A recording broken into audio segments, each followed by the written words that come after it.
I'm Judy Zelina. This is the Millcreek Government Channel. When a loved one is diagnosed with Alzheimer's disease, the effects of the family can be overwhelming. The reality that someone you love has such a devastating illness can trigger a range of emotions, including anger, fear, frustration, and sadness. The Alzheimer's Association is the world's leading voluntary health organization in Alzheimer's care, support, and research. Here to talk to us about the disease and give us some information on how the association can help the individual and also the family during this time is Jill Curtis.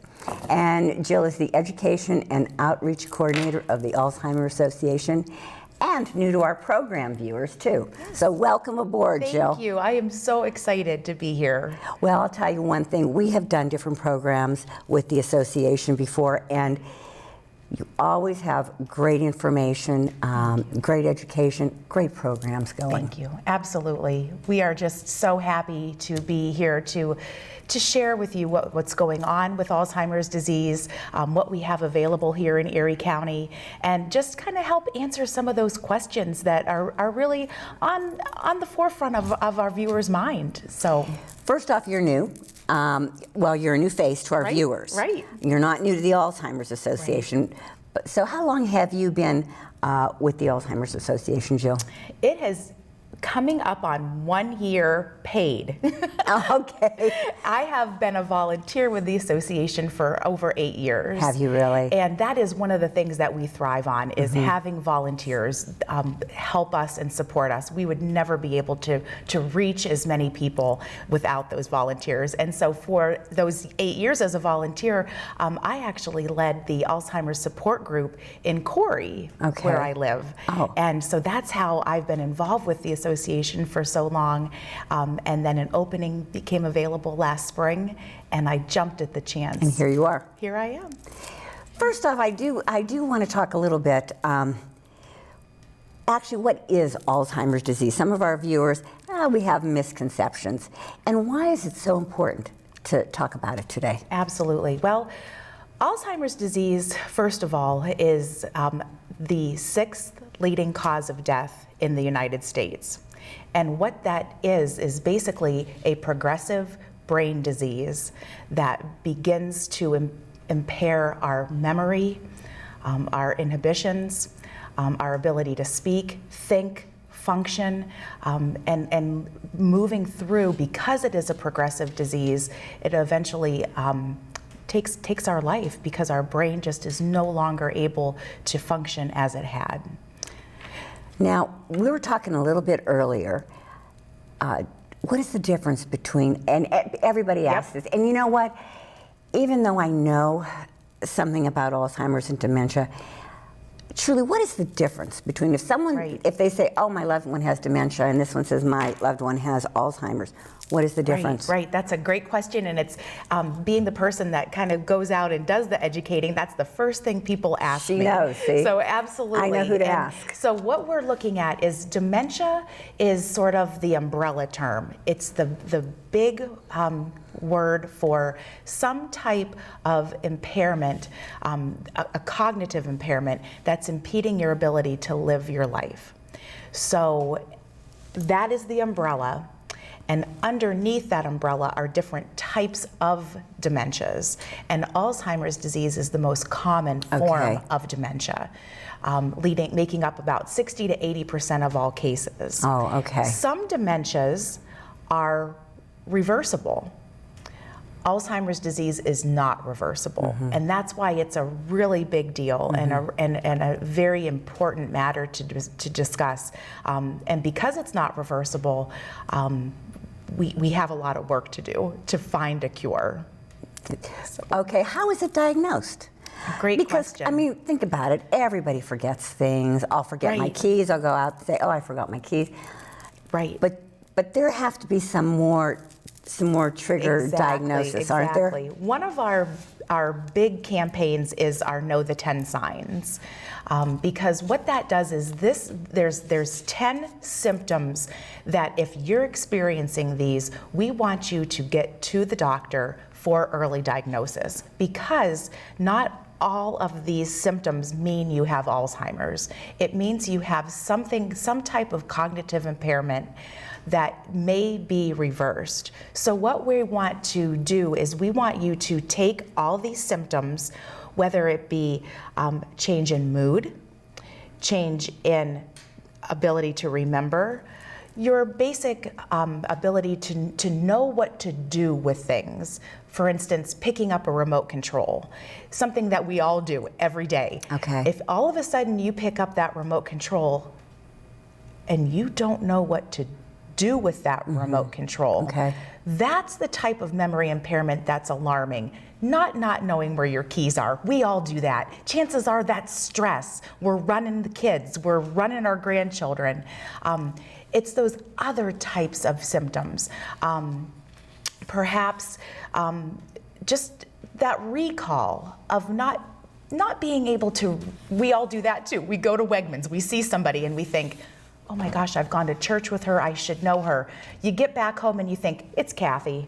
That's normal. That's, again, there's maybe something else that's causing you not to remember. Right. But what happens is if that name does not come back to you, or you completely are unable to find the word of what that is, that's a mug. But if your ability to escapes you, Okay. so those types, Those are triggers. a little bit more alarming, Okay. exactly, when it's not coming back. So what we want folks to do is take these symptoms when you're seeing that, along with your current medications, and make that appointment with your doctor, so right. that your doctor can then start ruling out any other medical condition that could be causing that cognitive impairment. So they're going to be looking for infections. They're going to be looking for maybe a cardiovascular issue that's impeding that blood flow, that good thought process. We want the doctors to do some cognitive testing to kind of get a baseline of where are you right now? Do you know who the president is? Things like that, kind of getting a baseline of where we're starting. Doing blood work. Maybe perhaps we have an undiagnosed cholesterol issue or a thyroid problem that's causing that cognitive impairment. So that's why it's so important. So all those array of tests that your physician can do, that a good physician is going to be able to rule out, take away all those other things that it could be. Okay. And then what we are left with is the diagnosis then of Alzheimer's. And then you can start working to help the individual And or that their family. I was just going to say, it affects the family too. I mean, it encompasses everyone in that person's Okay. life. You know what I see a lot of is denial from the family. No one wants to admit, Right. they're just forgetting. Right. They're just forgetting. So if I keep reminding them, they're going to remember. Exactly. And unfortunately, and that's the hard part about Alzheimer's, is you can't look at someone and say, they have Alzheimer's. No. You don't know, because it's happening inside Right. your protected brain. And it's not like other illnesses where if you have a fracture, you've got a cast on your arm, you're broken. Right. We don't know. We can't tell by looking at someone that their mind is broken, is infected, is diseased, and that's why early diagnosing is so important, because there's so much to plan. There's so much to prepare for. We want families to know what to expect. We want the person with the disease to be able to contribute to their future. What do I see myself doing Okay. in 5 years, in 10 years? How do I want to live? Where do I want to live? Maybe it's time, let's do that. Let's take that trip. Or let's mend those fences with those family members, because sooner or later that disease is going to take away that ability to do that. And so we want to do all that healing and all that planning before we lose that ability to do that.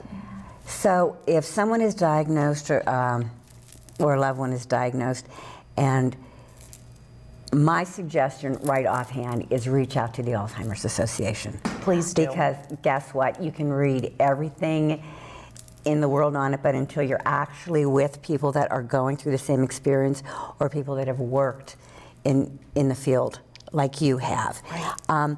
All right, I've come to the Alzheimer's Association.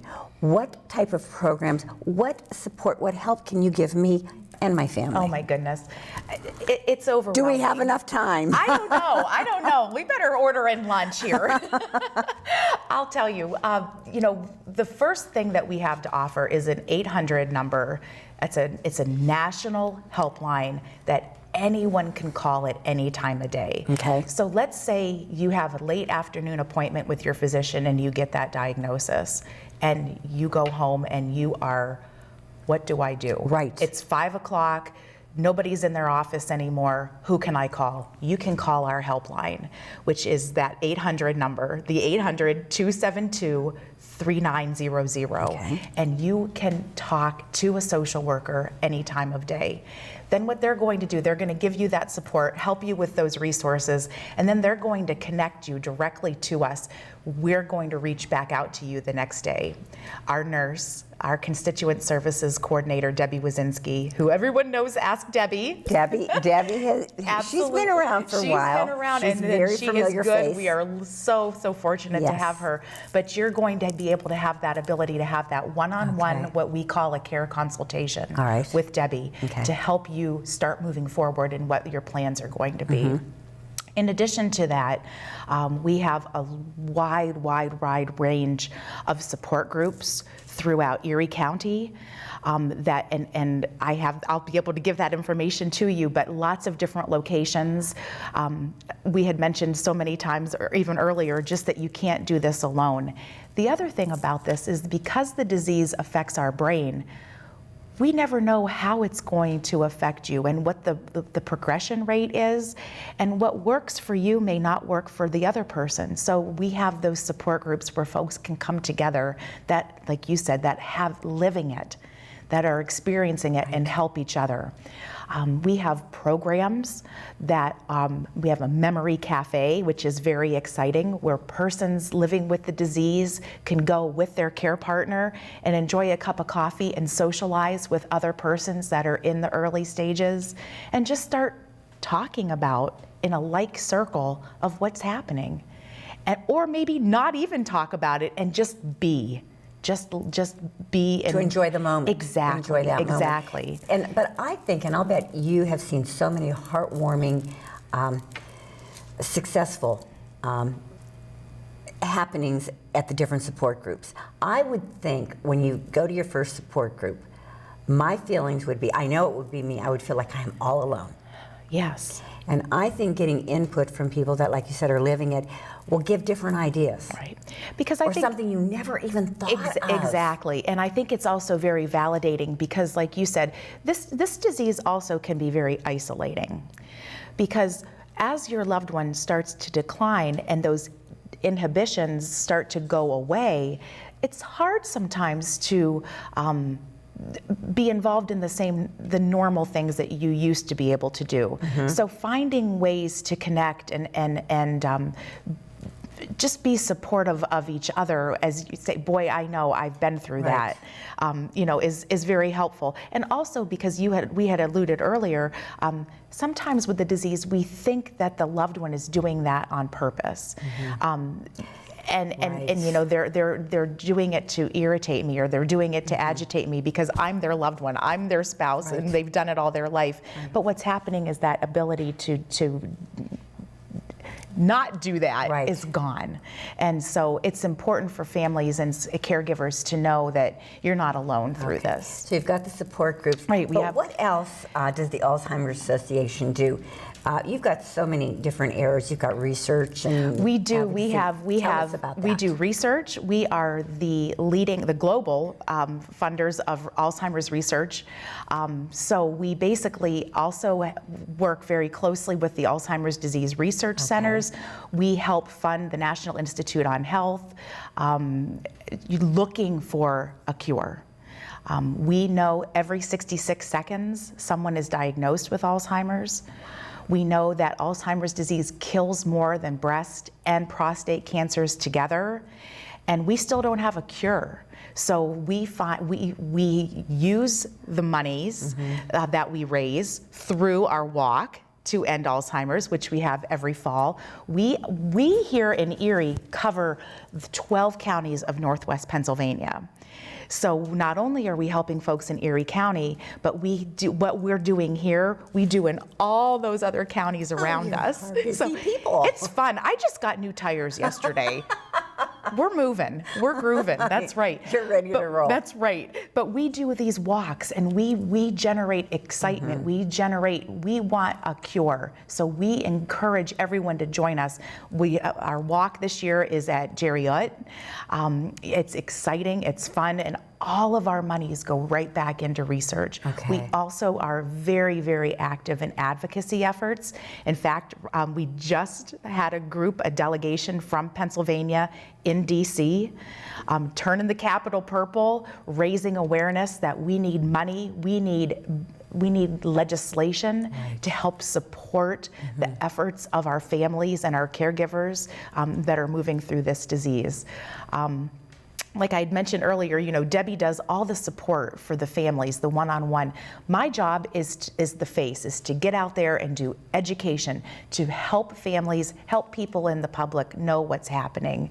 In addition to that, we also provide professional education, training for memory care units, for hospice agencies, for home health agencies, so that they know the way the Alzheimer's Association wants our loved ones to be taken care of. Okay. I see here on one of my notes this ways to love brain campaign. Ways to love your brain.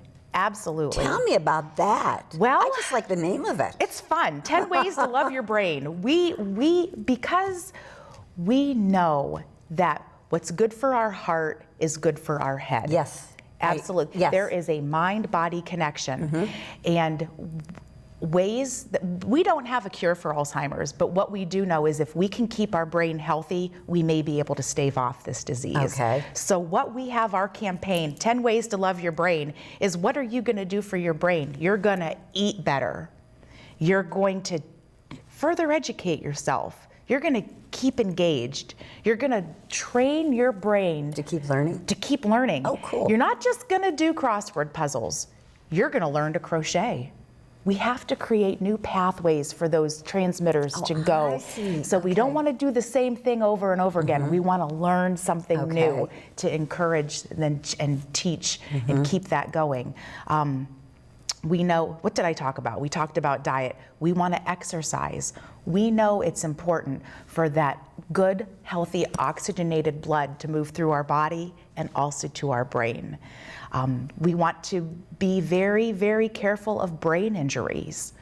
We want to wear, I'm a child of the 70s. I survived riding a bike without a helmet. I don't know how that happened, but I'm telling you, helmets. Right. Four-wheelers, we're getting into that time of year. Make sure those grandkids are wearing their helmets, riding bikes, wearing our helmets. Fall prevention, making sure that we're not falling in our own homes, keeping us safe so that we don't hit our heads. So there's 10 ways to love your brain. That's what we're encouraging folks to do. I think that's a great idea. Right.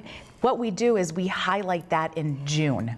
June is Alzheimer's Brain Awareness Month. Oh. And you're going to see lots and lots of activities that we're doing in the month of June. One of the big ones that we're doing is we're partnering with LECOM up at the Health and Wellness Center. And we are doing a program on exactly this, how to exercise and what to eat. And we're going to turn that into a fun program, and we can put some more details of that. But that's just one example of what's going to be going on around Erie County as we highlight Alzheimer's Brain Awareness Month. And that's what I was going to ask you. What do you have for us right here in Erie County? Oh my goodness. We're partnering with Gannon University. Are you? We are working on a state-of-the-art exercise program for folks that are diagnosed in the early stages of the disease. I offer free education programs. I go anywhere people want me. So we're getting ready to do some programs down at LECOM at the Healthy aging, and it escapes me. But anyways, the senior center. Healthy Aging Institute. Down there. We're going to be doing some programming down there. We also have My Education Conference that's coming up in May, where we're going to be highlighting what's new with clinical trials coming right out of the Pittsburgh area, what's happening right here. So that's coming up in the springtime. Of course, our ongoing support groups, walk. Whew, I'm tired. Okay. There's a lot going on. Plus you have new tires. You're going to be jet setting all over. That's right. We're never going to be able to get a hold of you. I know it. I'm looking to see what else I'm forgetting. Oh my goodness, I think that's everything for right now. There's always something coming up because we're always looking for community partners. Who wants to get on board with us and help us spread the word? And you know what I think? I think that's great that you do partner, because the more organizations you partner with, the more the word is going to get out. One thing I think is really important is early stage programs. It is. I think that is so key and important. And a lot of people, like we said, are in denial, so they're missing that sometimes. Right. But it's so important. And again, remind our viewers why it's so important. Exactly. The earlier folks are diagnosed, the better prepared you can be for your future. And so therefore, what also happens if you get diagnosed early in the stages, you're going to be able to enhance the way you age, the way that you move through this disease. So what we want folks to work on then is developing who's going to be your care plan as you move forward through this. Okay. And also being able to honor that person that's been diagnosed, their wishes, as far as, do I want to age at home?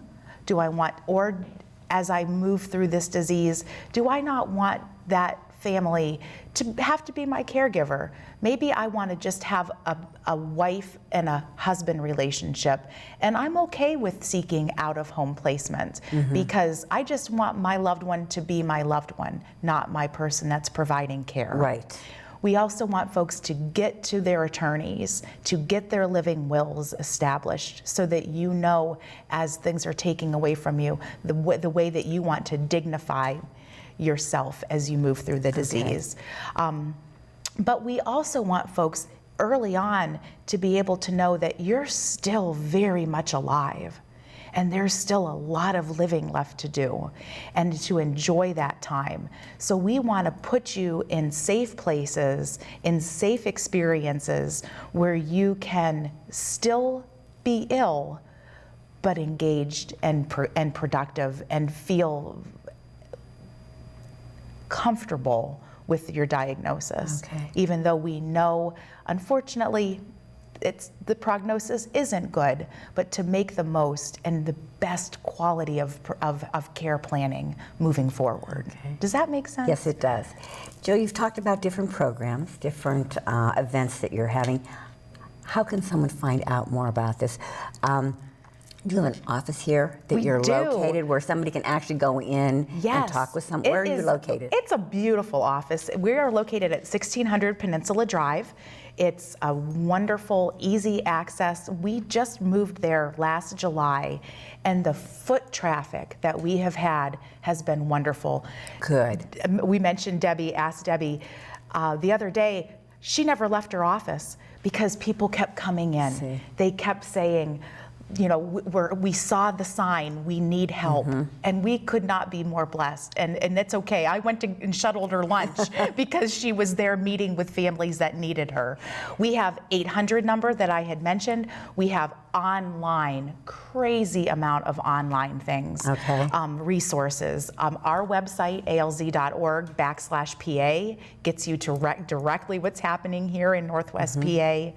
Again, the 800 number, and then just picking up the phone and calling or coming in. Okay, great. So really, there's no excuse. You can find them. Yeah. They've got phone numbers. They've got a local address. They're on Facebook too. Oh yeah, and that's your website fun. is great. Yes, thank you. It really is.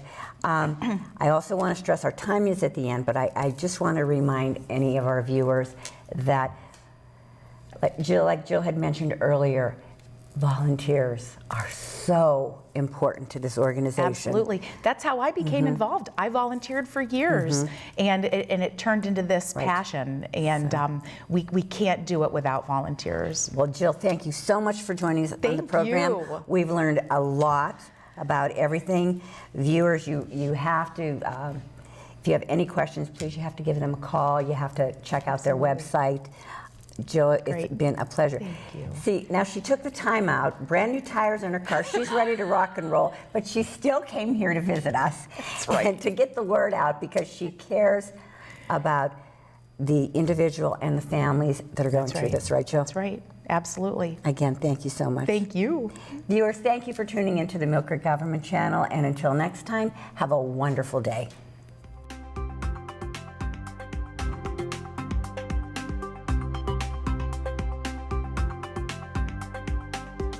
You're watching the Millcreek Government Channel, powered by WQLN Public Media.